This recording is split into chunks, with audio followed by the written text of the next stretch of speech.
Strap on your seatbelt and prepare for takeoff. You're about to go on a journey. It's First Contact Radio with Joshua Poet. All right, Dirk, thank you very much. Welcome to First Contact Radio, everybody. This is Josh Poet. FirstContactRadio.com is the place you can go to get all the stories from today and each and every day that the show is done. Let's get into it. Things are moving right along. First up, we're going to, we have some movement now, looks like it going on with the Inspector General's report.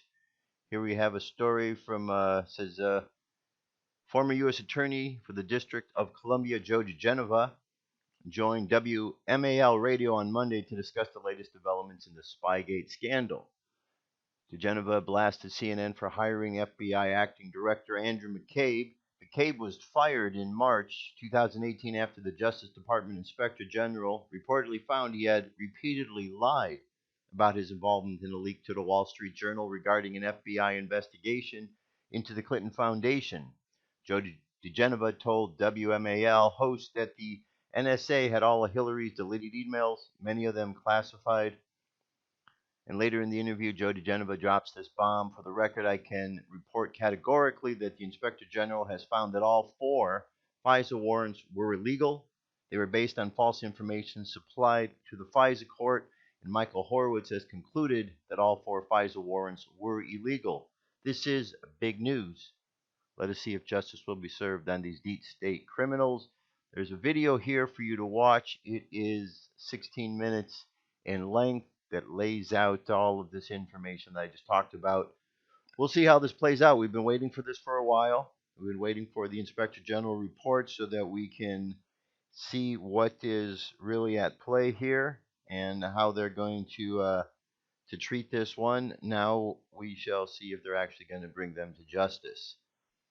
CNN just hired McCabe, as we all know, proving that they are fake news and they are willing to use people who were caught in lies because that's how they roll.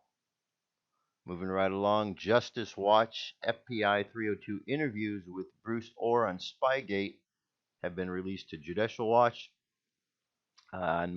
Judicial Watch today released 34 pages of 302 report material from FBI interviews with Bruce Orr, who was removed from his position as U.S. Deputy Attorney General in December 2017.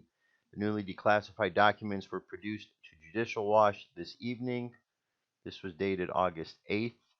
The documents were obtained in response to a Freedom of Information Act lawsuit filed after the Justice Department for failing to respond to an August 6, 2018 Freedom of Information request seeking Form 302s from a number of interviews with Orr concerning his interactions with Steele.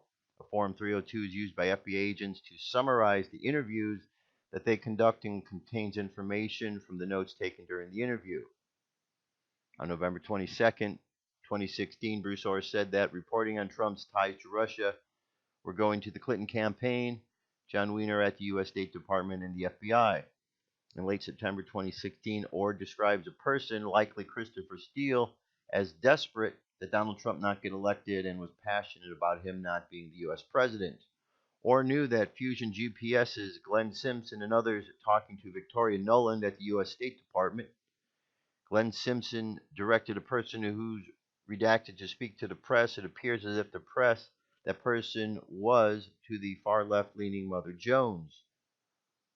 On December 5, 2016, Orr promised to voluntarily give his wife Nellie Orr's Fusion GPS research to the FBI.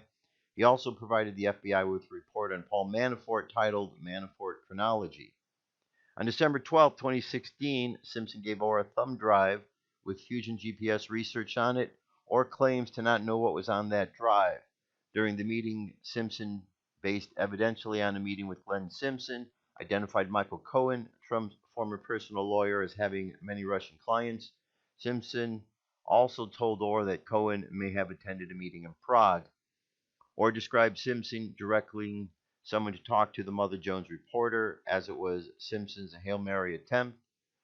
On December 20, 2016, Orr provided the FBI with his wife Nellie Orr Fusion GPS research, which contained the totality of her work but the Fusion GPS header was stripped. On January 23, 2017, Orr tells the FBI that Steele told him that he had spoken with a staff member of Senator John McCain's office sometime prior to October 2016. The FBI interview shows that Orr texted and talked to Christopher Steele using the WhatsApp application. February 2nd, 2017, FBI tells Orr to see if Steele would be comfortable with getting the name of an FBI agent as a contact. Orr tells the agents that the State Department official Kathleen Kavalik spoke with Steele several times prior to the U.S. presidential election and believes Steele's reporting to have been generated mainly from, and then the rest there was redacted. February 14th, 2017, Orr tells the FBI that Steele communicated with him via FaceTime. Steele was beginning to worry about his business. Steele discussed brokering new business with the FBI and told Orr, "You may see me reemerge in a couple weeks." May 3rd, 2017, Steele called Orr to tell him that he had been worried about Director Comey's upcoming testimony to Congress, especially his response to questions that would be raised by Senator Grassley. Although what he was specifically worried about is redacted, Steele was happy with Director Comey's response. Steele also stated that he was limited in his ability to testify before Congress because of disclosure laws in the UK being more narrow than the United States. On May 12, 2017, Steele called Orr to discuss a letter the Senate Intelligence Committee sent him. According to Orr, the letter requested answers to the following questions: Had Steele provided information to the U.S. government? What was the scope of Steele's investigation? Did Steele have any additional information to provide? May 2017, Orr was asked by the FBI to ask Steele if he'd be willing to have a conversation with FBI agents in the UK. Steele responded he would, but he would need to check with the redacted name.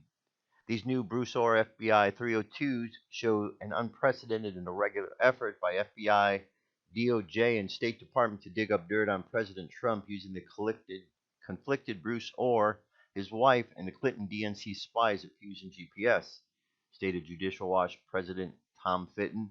The FISA courts weren't informed of this corrupted process when they were asked to approve and reapprove extraordinary spy warrants targeting President Trump. All right, so there's a little bit more to the article that kind of gives you the gist of what's going on there. So now we have these came out, and then we have the FISA information. It's starting to pile up, it looks like. Starting to pile up, and hopefully we're going to see justice come to us from this, because how could it not? How could it not? We have so many examples of those who have been treated unfairly throughout this process, while others have gotten a different type of treatment, like the two-tiered justice system that we've talked about. You know, the thing that's very important that I think everybody needs to pay attention to is to make sure that we are having a fair system. When it's talked about a two-tiered system, what does that mean? It means that there shouldn't be two different systems of justice in place. If there's a law and there's justice in place, it should be the same for all parties involved.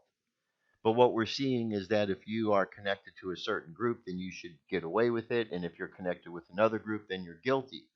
Bad precedent to set, because one day you may be on the opposite side of the fence and may not like the results. So it's important that there's equal results on both sides. That way everybody gets the same result. And the thing that we are pushing forward is the idea that bad people get brought to justice, good people get justice done so that they don't have bad things happen to them. You know, we let politics get too much into our whole systems, and it really screws things up, because it's not all about politics. Politics is the game they play in Washington to try to gain power, to be in these offices, to get the money that they get, to be able to make the laws, to rule over people. In some ways, there's something kind of selfish about the way some politicians go about it. Some are out there really to want to help people, but others are there just for some sort of a power grab. We've seen a huge power grab over all these years. We know that there's a lot of evidence connecting the Clintons, connecting the higher-ups of the FBI, the CIA, members of the Obama administration, all involved with this. You have to be deaf, dumb, and blind not to see this, but unfortunately, we're having to wade through these ugly waters to get to the results that we're hoping that we're going to get. All right, so let's move on to the next story. This one deals with Ilhan again. Ilhan the liar, the Islamic terrorist who is here in our country as a Trojan horse in order to help dismantle the United States of America. I'm not mincing any words about it. Question is, are you? Are you out there making an excuse for the bad behavior that is going on with these Islamic terrorists?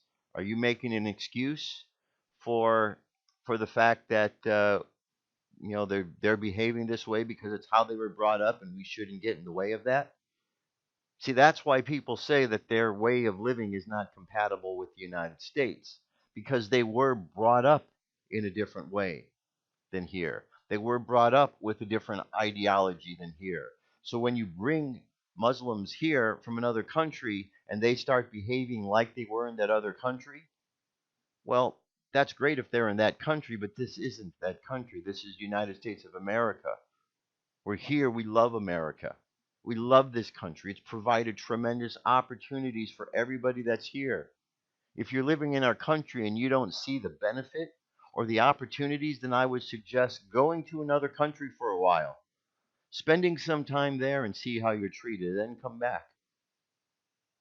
My guess is that you're going to find out that America really does offer something that other countries don't. The reason that so many are wanting to flood into America is because we are a good country. If we were a racist nation, would we have people of color wanting to continuously come to our country? Probably not. That would really be stupid. Why would you go to a place that was racist if you were a person that was going to be caught up in that game? You certainly wouldn't. Nobody in their right mind would. But the politicians who are playing games, they want you to believe that this is the case. And the only reason you would believe that is if you left your thinking hat at home, locked away someplace, and didn't use it. Because once you put that thinking cap on and start to think about it, you start realizing that the things some of these politicians say are just so backwards and so ill-informed. But we've seen lots of lies that Ilhan is telling. We know the one about her being married to two different men, one of them possibly her brother. Well, now we have a report that says Ilhan Omar stole my husband, D.C. mom claims in divorce papers. A Washington, D.C. mom says her political consultant husband left her for Representative Ilhan Omar, according to a bombshell divorce filing obtained by the Post.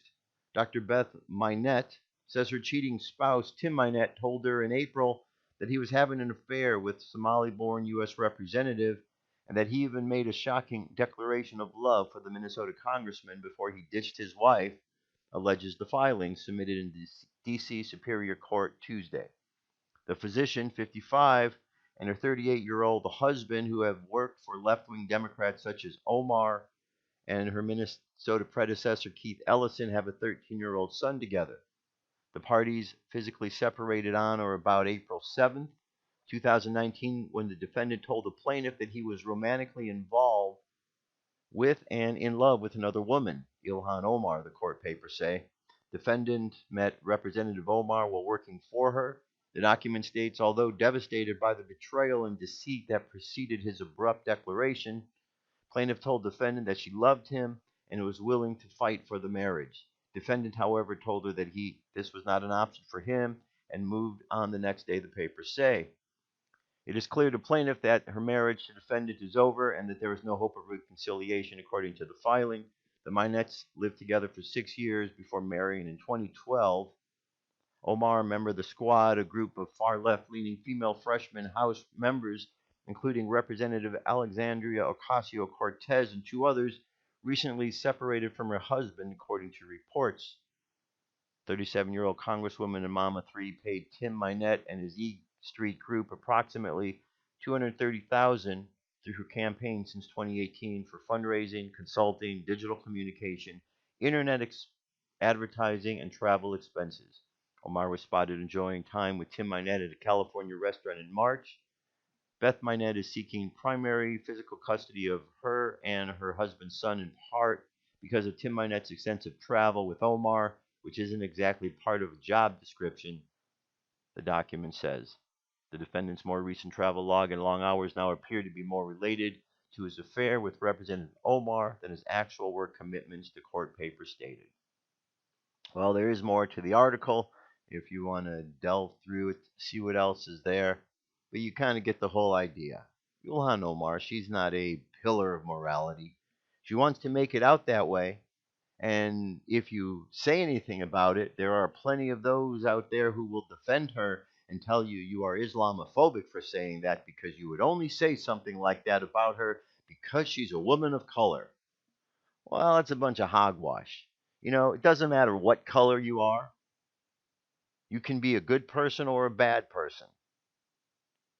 Okay? What Martin Luther King said is just as relevant today as it was then. It's important that we do not judge a person by the color of their skin, but by the content of their character. Okay? If we get caught up in that game where we're looking at somebody and we think that because of the color of their skin, they are a certain way, well, we're missing the point. We're not getting to know who and what they are. And now, maybe, as was described in the Curse of Canaan, maybe way, way back when there were less people, you were able to make some determinations because maybe there were small groups that in cliques that ran together that were of a certain color and that were maybe good or bad. But as time has evolved and more race mixing has gone on, we can no longer look and tell about the skin color. Now we have to look at what is the content of the character. So it's very important that we don't get fooled into believing that the skin color is anything other than that. It's just skin color, but it's the character inside that makes all the difference.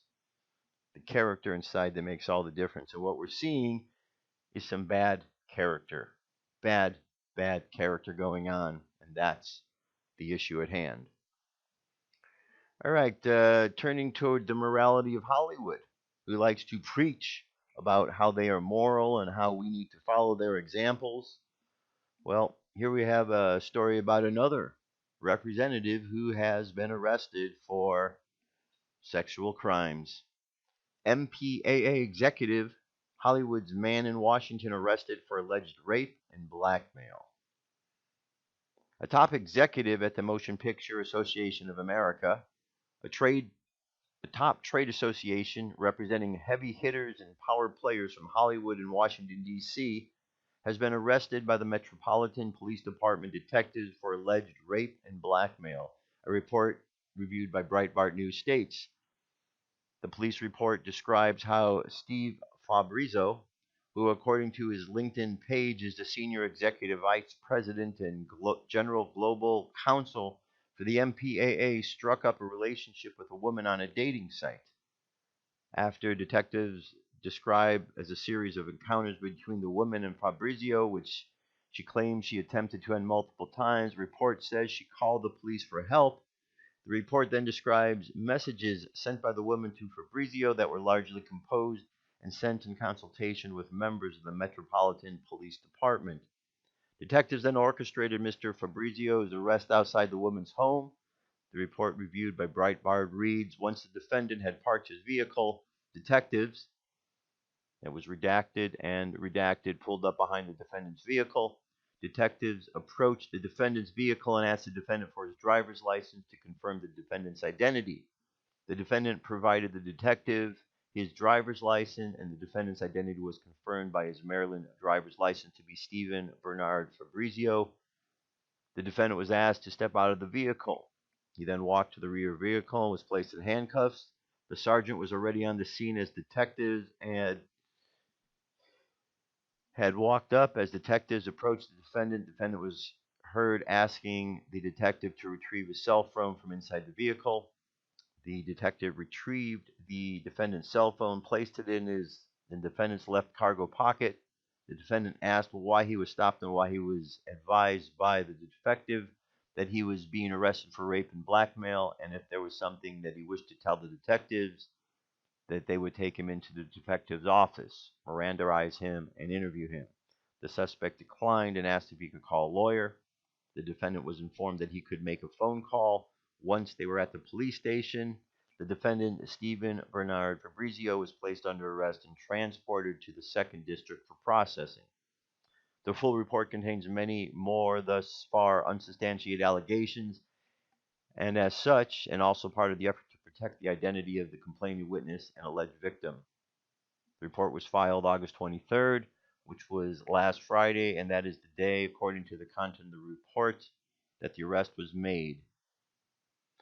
All right, so we'll see how this one unfolds. It's very important in our system that we don't just jump on a situation and claim somebody guilty just because there's some information out there. That's why alleged is in here. He may have done these things, but until it is really brought to fruition, that's really all you can go on. We can't get into the habit like there has been in the past, where with someone like Kavanaugh, where they are declared guilty without any evidence to really support that, because as we have seen from what came forth, the guilt wasn't there, the lies certainly were, and a person's reputation was destroyed. Again, this goes back to having an equal system of justice. Nobody would like to be treated that way. We should not treat others that way. It's very, very, very simple. All right, let's jump back over to the Muslim issue again, because we've talked about the problems going on with Islam, the conquest that they have been doing. 622 AD, they began their conquest, going into a location as refugees seeking asylum. Once in there, gathered their forces, recruited others, and then went on a spree of killing, raping, murdering, and enslaving. And then once that is done, they went on to the next location, and the next one, and the next one. And here it is, 1400 years later, and there are still people saying, it's just your imagination that this is what is going on. They are very peaceful people. No, they aren't. It's not a peaceful group. It's not a peaceful group because the ideology that they believe in is not a peaceful ideology. Not even amongst their own group is it a peaceful ideology. But when you get outside of their group, now you really have a problem because their ideology doesn't mix with the ideologies of others.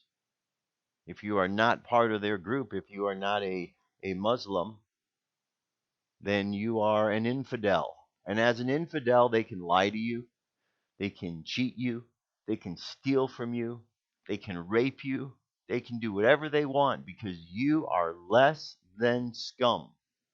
Okay? You are less than a human if you are not a member of their community. Now, we have people in our country who are aware of this, very aware of the problem that is going on, which is why they want to restrict individuals like this coming into our country. Someone who's coming in to cause problems. We see this happening over and over and over. Ilhan Omar and Rashad Tlaib are two good examples of this. They wanted to go to Palestine in Israel just to cause problems, not to do anything good. The women who were just arrested in New York that were building bombs and wanting to show others weren't doing that to be peaceful. They were doing that because they wanted to kill others and hurt others. There's mosques out in New York, I think it was Brooklyn I was seeing and listening to, where they're blasting out their prayer call. This isn't something you normally do. How many times you drive by a Christian church or a Catholic church or a Baptist church or anything, and you see them blasting out their music for the whole city to hear? You don't. You may hear the people in there singing if you're close enough, but they don't blast it out with their speakers. The reason they're blasting it out is because they're trying to intimidate people. It's an intimidation effort because they have a reputation and they know that people are afraid. Not everybody, but they know that people are afraid because of the lies that have been told. So we need to wake up. But this story here is very important and significant. It says 88% of the persons detained at the UK airports are Muslim. Structural Islamophobia, says human rights group. Okay, let's check this out. Now remember, there could be bias in this article. It says Muslims are being detained at airports for up to 6 hours by law enforcement using conventional counterterrorism powers to disproportionately. The practice has become Islamophobic, according to human rights group Cage. The organization claims that recently a number of Muslim women have been asked to remove their hijab when stopped, and adds this: the request seems not to correlate with any appropriate investigation in relation to any form of terrorism, but seems to be a form of humiliation, which can amount to a breach of equalities legislation. Cage said that it made a complaint to the policing regulator, an independent office for police conduct, on behalf of 10 people, and had written to MPs on the all-party group, the British Muslims, to spell out the extent of the concerns with the so-called Schedule 7 stops. In a letter, Adam Siddiqui, the director of Cage, said that tens of thousands of people were being subject to suspicious stops, and that the practice is a manifestation of structural Islamophobia, which is experienced as harassment. A Cambridge University study concluded that 80% of those stopped under Schedule 7 were Muslim. Schedule 7 of the Terrorism Act 2000 allows people to be detained at the border for up to 6 hours if law enforcement is concerned that they could engage in terrorist activities. Well, have we seen Muslims causing problems? Yes, we have. If somebody comes in and they're wearing something over their head and maybe even covering their face, and you can't see who they are, isn't it kind of important to maybe see what they're about? How many times have we seen this kind of behavior end up as something violent and then people get hurt? Quite often. So people need to suck it up and not worry about the phrase Islamophobia, because this isn't about being afraid of Muslims. It's being aware of their violent history of conquest. Stupid is as stupid does, and if we decide to turn a blind eye, well, more people might end up getting hurt. If we turned a blind eye and weren't looking for the problems in New York, these two women may have gone out and they may have bombed the location and killed innocent Americans. Maybe tourists from other countries that were here. Innocent people would have gotten killed. And then, of course, they wanted to train others. How many other groups like this across the country are there? How many other locations are there where there's sleeper cells?